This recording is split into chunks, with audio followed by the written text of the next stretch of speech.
يا أيها الذين آمنوا لا تسألوا عن أشياء إن تبد لكم تسؤكم وإن تسألوا عنها حين ينزل القرآن تبد لكم عفى الله عنها والله غفور حليم. قد سألها قوم من قبلكم ثم أصبحوا بها كافرين. ما جعل الله من بحيرة ولا سائبة ولا وصيلة ولا حام ولكن الذين كفروا يفترون على الله الكذب وأكثرهم لا يعقلون. وإذا قيل لهم تعالوا إلى ما أنزل الله وإلى الرسول قالوا حسبنا ما وجدنا عليه آباءنا أولو كان آباؤهم لا يعلمون شيئا ولا يهتدون. يا أيها الذين آمنوا عليكم أنفسكم لا يضركم من ضل إذا اهتديتم إلى الله مرجعكم جميعا فينبئكم بما كنتم تعملون. يا أيها الذين آمنوا شهادة بينكم إذا حضر أحدكم الموت حين الوصية اثنان ذوى عدل منكم أو آخران من غيركم إن أنتم ضربتم في الأرض فأصابتكم مصيبة الموت تحبسونهما من بعد الصلاة فيقسمان بالله إن ارتبتم لا نشتري به ثمنا ولو كان ذا قربى ولا نكتم شهادة الله إنا إذا لمن الآثمين. فإن عثر على أنهما استحقا إثما فآخران يقومان مقامهما من الذين استحق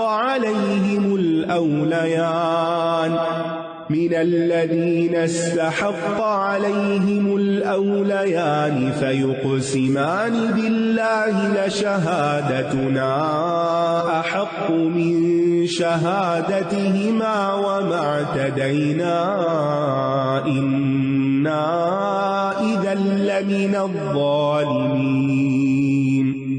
ذلك أدنى أن يأتوا بالشهادة على وجهها أو يخافوا أن ترد أيمان بعد أيمانهم واتقوا الله واسمعوا والله لا يهدي القوم الفاسقين. اے لوگو جو ایمان لائے ہو، تم ایسی چیزوں کے بارے میں سوال نہ کیا کرو جو اگر تم پر ظاہر کر دی جائیں تو تمہیں بری لگیں، اور اگر تم ان کے بارے میں اس وقت سوال کرو گے جب قرآن نازل کیا جا رہا ہو تو وہ تمہارے لیے ظاہر کر دی جائیں گی۔ اللہ نے ان سے درگزر فرمایا اور اللہ بہت بخشنے والا بہت بردبار ہے۔ تو گویا ہمیں تلقین کی جا رہی ہے کہ بے مقصد اور بے فائدہ سوالات سے بچنا چاہیے۔ کسی بھی عالم سے زیادہ سوالات نہیں کرنے چاہیے، جن کا کوئی فائدہ نہ ہو، کیونکہ بعض اوقات جب انسان بال کی کھال اتارنے لگتا ہے تو اپنے لیے زندگی کو مشکل کر لیتا ہے۔ اسلام کی خوبصورتی غیر ضروری چیزوں کو چھوڑنے میں ہے۔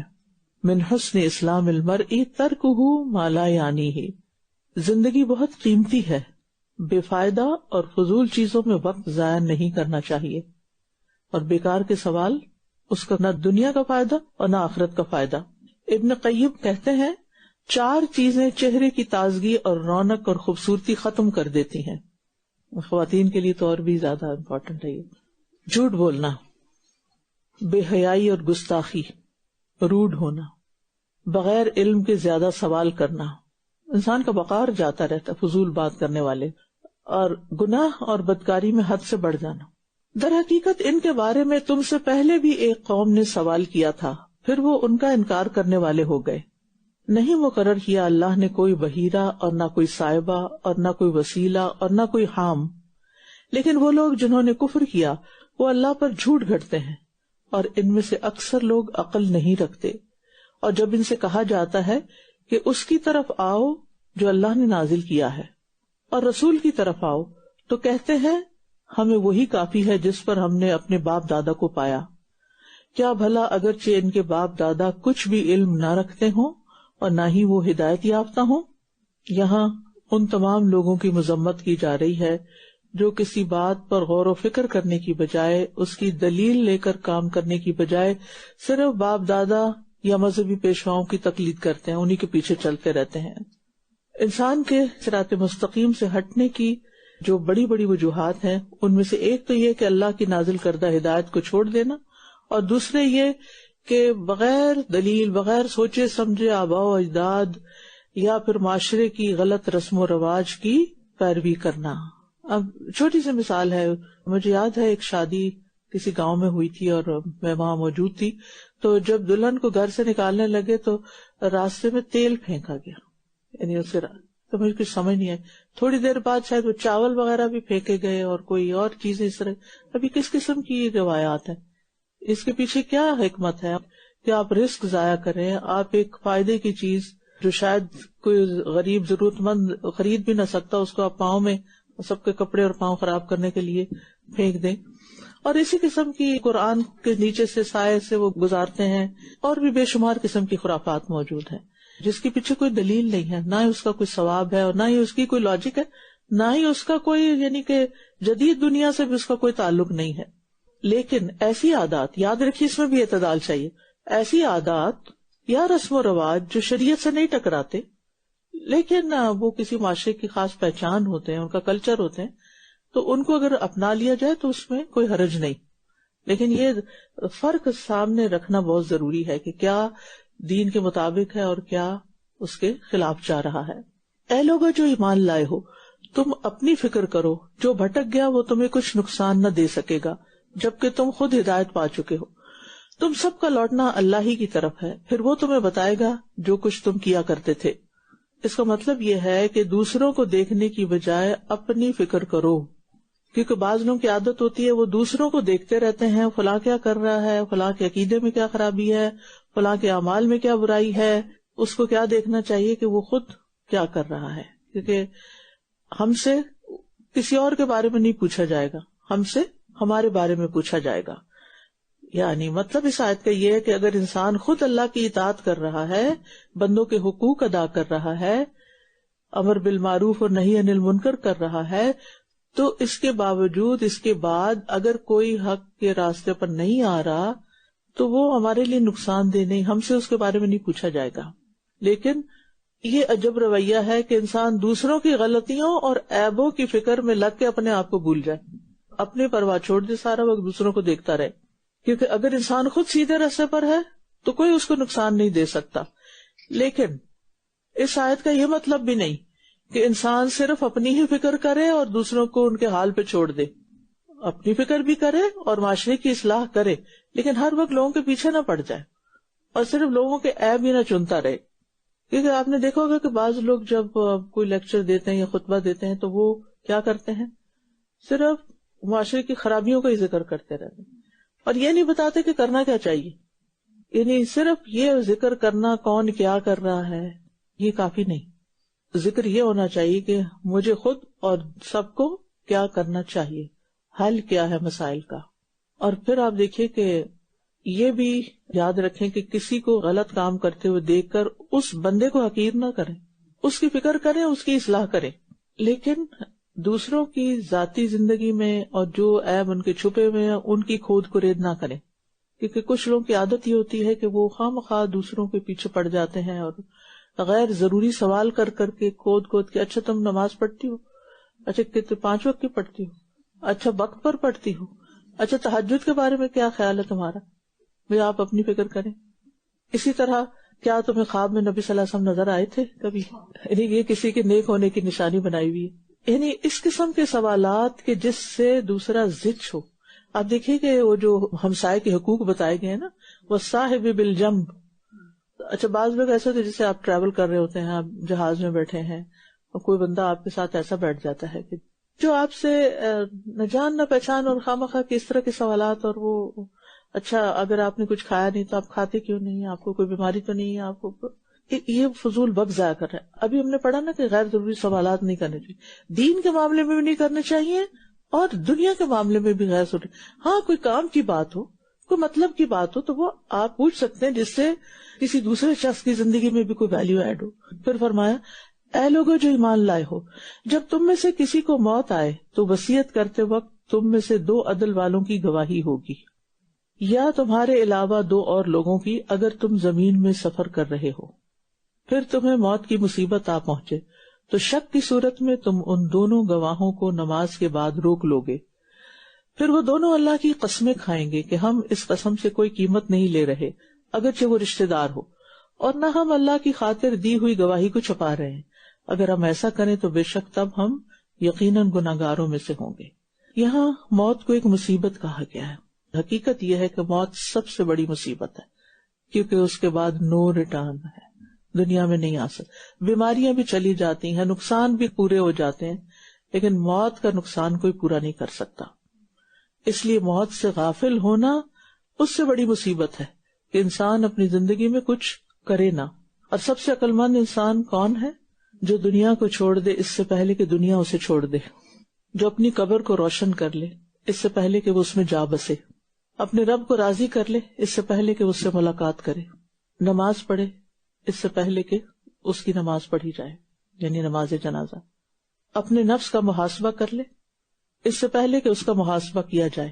آج عمل ہے حساب نہیں، کل حساب ہے عمل نہیں. اسے امام شافعی کی طرف منسوب کیا جاتا ہے جو بات ابھی تک میں نے آپ سے کی ہے. موت چونکہ ایک مصیبت ہے لہٰذا موت سے پہلے اپنی وصیت لکھ کے رکھنی چاہیے، اور جو چیزیں آپ چاہتے ہیں آپ کے مرنے کے بعد کی جائیں، اور خاص طور پر اپنے بچوں کے حوالے سے، اپنی ذمہ داریوں کے حوالے سے، وہ انسان لکھ کر رکھے. اور سب کو اگر نہیں بھی اشتہار دے تو کم از کم کسی ایک بچے کو بتا دے کہ یہاں یہ باتیں میں نے لکھ کے رکھی ہوئی ہیں اور یہ میرے مرنے کے بعد تم پڑھ لینا. کیونکہ ہو سکتا ہے ان میں آپ کچھ تبدیلی کر دیں، یعنی آپ اس کی ایڈیٹنگ کرتے رہتے ہیں وقت کے ساتھ ساتھ، حالات کی تبدیلی کے ساتھ. یعنی آپ کی وصیت کی خبر ضرور ہونی چاہیے اور لکھا ہوا بھی ہونا چاہیے، کیونکہ موت کا کوئی بھروسہ نہیں. ایسا نہ ہو کہ کچھ چیزیں آپ کرنا چاہتے ہو یا کروانا چاہتے ہو اور اس کی کسی کو بھی خبر نہ ہو، تو اس سے دوسروں کے حقوق بھی مارے جاتے ہیں. پھر اگر اس پر اطلاع ہو جائے کہ یہ دونوں یقینی طور پر گناہ کے مرتکب ہوئے ہیں تو وصیت کرنے والے کے 2 قریب ترین رشتہ دار ان دونوں کی جگہ کھڑے ہوں گے، ان میں سے جن کی حق تلفی ہوئی. پھر وہ دونوں اللہ کی قسمیں کھائیں گے کہ ہماری گواہی ان دونوں کی گواہی سے زیادہ سچی ہے اور ہم نے کوئی زیادتی نہیں کی. اگر ہم ایسا کریں تب ہم بلا شبہ ظالموں میں شمار ہوں گے. یہ طریقہ اس بات سے زیادہ قریب ہے کہ وہ گواہی کو اس کے اصل رخ پر لائیں گے، یا وہ ڈریں گے کہ ان کی قسمیں ان ورثاء کی قسموں کے بعد رد کر دی جائیں گی. اور اللہ سے ڈرو اور سنو، اور اللہ نافرمان لوگوں کو ہدایت نہیں دیتا. یعنی جتنا کوئی اللہ کی نافرمانی کرتا ہے اتنا ہی وہ ہدایت سے دور ہوتا چلا جاتا ہے، حتیٰ کہ پوائنٹ آف نو ریٹرن آ جاتا ہے. يوم يجمع الله الرسل فيقول ماذا أجبتم قالوا لا علم لنا إنك أنت علام الغيوب.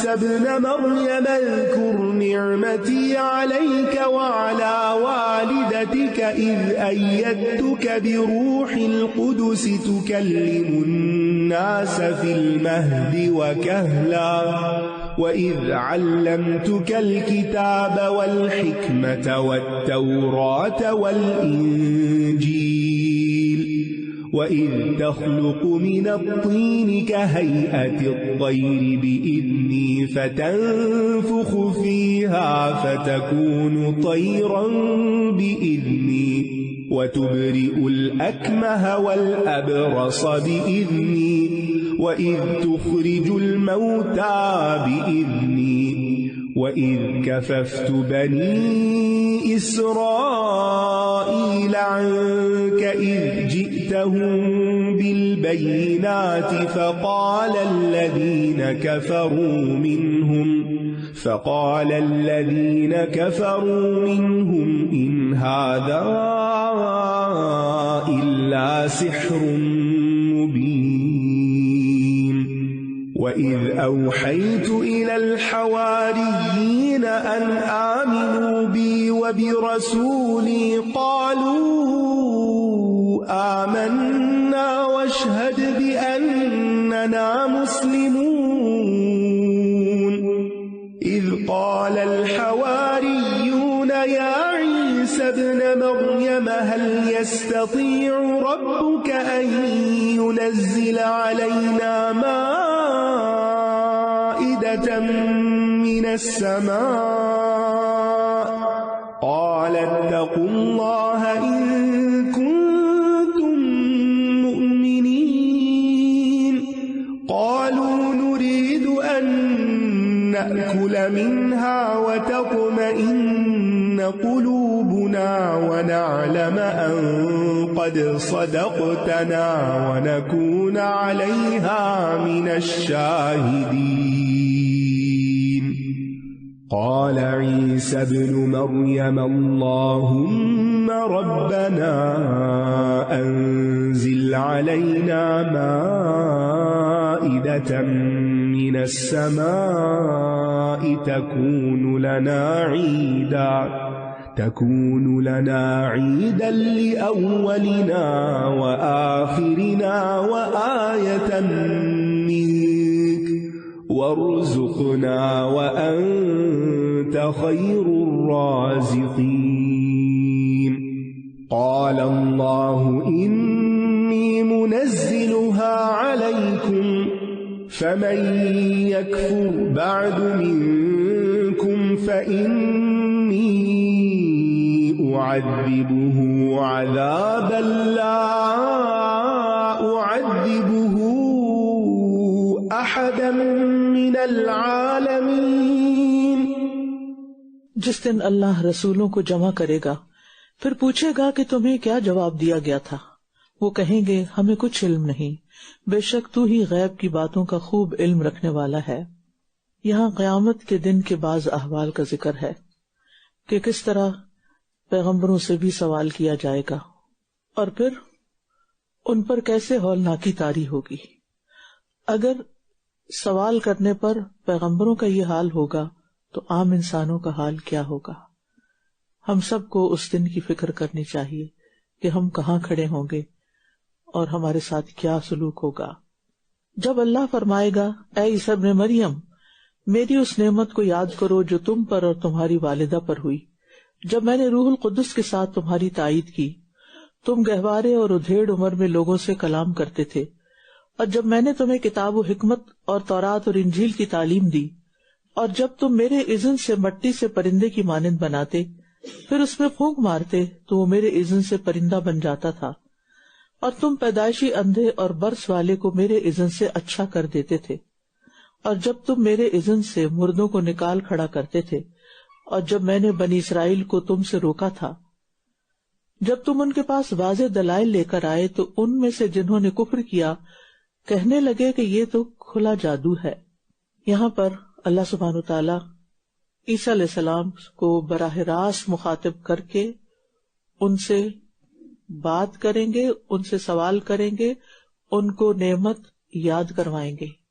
ہمارے پاس بھی بے شمار نعمتیں ہیں، اگر اللہ سبحانہ تعالیٰ نے کسی ایک نعمت کے بارے میں ہم سے سوال کر لیا، سوچئے پیغمبروں سے سوال ہو رہا ہے وہاں، تو کیا ہم سے نہیں ہوگا؟ اور اگر کسی ایک نعمت کے بارے میں پوچھ لیا کہ اس کو پا کر تم نے کیا کیا، تو ہمارے پاس کیا کوئی جواب ہوگا؟ اور یہاں اللہ سبحانہ تعالیٰ ان کی تمام نعمتوں کا، جو ان پر خاص نعمتیں تھیں، ان کا ذکر کر رہے ہیں کہ کس کس طرح تمہیں میں نے یہ ساری چیزیں عطا کی تھی، یہ سارے معجزات عطا کیے تھے. لہذا اس سے سبق یہ ملتا ہے کہ نعمتوں پر دل سے شکر کرتے رہنا چاہیے، زبان سے ان کا ذکر کرنا چاہیے اور ان کا حق ادا کرنے کی کوشش کرنی چاہیے. لہذا آپ ضرور اپنے بارے میں سوچا کریں کہ آپ کو اللہ تعالیٰ نے دوسروں کے مقابلے میں کیا کچھ بہتر عطا کیا. اگر کسی کے پاس والدین کی کوئی خاص نعمت ہے، یعنی اچھے والدین اللہ نے اس کو دیے، تو اس نے اس کا کیا شکر ادا کیا؟ کیا وہ نعمتیں جو والدین کی طرف سے ملی ان کو صحیح رستے میں استعمال کیا؟ پھر یہاں دیکھیے کہ اس آیت میں 4 دفعہ بِإِذْنِی کا لفظ آیا ہے. عیسیٰ علیہ السلام اللہ کے بندے تھے، خدا نہیں تھے. انہوں نے جو کچھ کیا اللہ کی دی ہوئی توفیق سے کیا. اس سے یہ پتہ چلتا ہے کہ کسی بھی نبی کے پاس کوئی اختیار جو ہوتا ہے وہ اس کا ذاتی نہیں ہوتا، وہ اللہ کا دیا ہوا ہوتا ہے. لہذا ان خاص معجزات کی وجہ سے اس کو اللہ سبحانہ تعالیٰ کے برابر لا کے نہیں کھڑا کرنا چاہیے.